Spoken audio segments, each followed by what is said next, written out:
The 1960s, 70s, and 80s were great decades for American franchise steakhouses, and one of the largest, one of the best, and one of the most fondly remembered was here on Walton Way. I'm talking about Western Sizzlin. Begun in 1962 by Nick Pasquarella, it grew nationwide against such rivals as Ponderosa and Bonanza. A generation of Augustans ate at the early location on Walton Way near 15th Street. Paydays in Augusta usually meant a very affordable Western Sizzlin steak dinner. Civic clubs, social clubs, and associations used its Western Sizzlin back rooms for meetings. They even had a school on the back of the property where they taught people the steak restaurant business. And it started because of a car tire. Mr. Pasquarella often told the story about how he and his wife had gone to Florida scouting out steakhouse locations and had been discouraged by the high land prices. On their way back, tire trouble held them up in Augusta, where a conversation with a Walton Way tire store's owner, a Mr. Mosley, convinced them Augusta was prime for ribeyes. In selling me the tire, we got to talking, and I told him about my dream of a new type of steakhouse, Pasquarella told the Chronicle years later. He encouraged me to make it a reality on the land located next to him. Augustans love the restaurant, and they love the Pasquarellas.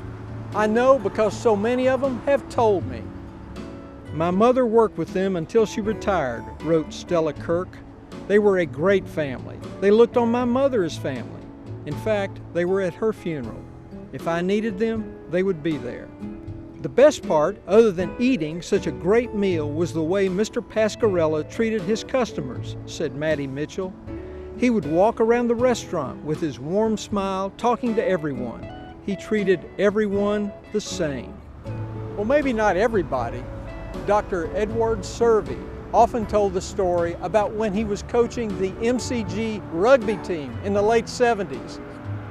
He said they had a match across the state in Columbus, but they couldn't get to the game and then get back in time to study. No problem. Mr. Pasquarella flew the entire team to Columbus for their match and then flew them back, all in one day. The franchise was hot after being named the #1 steakhouse chain in the country by Restaurants and Institutions magazine in 1984, 85, and 87. Western Sizzlin, which began on Walton Way in Augusta, Georgia, had become the second largest family steak restaurant chain in all of America. In 1988, Nick Pasquarella passed away, and the family sold the franchise to a California company for $95 million.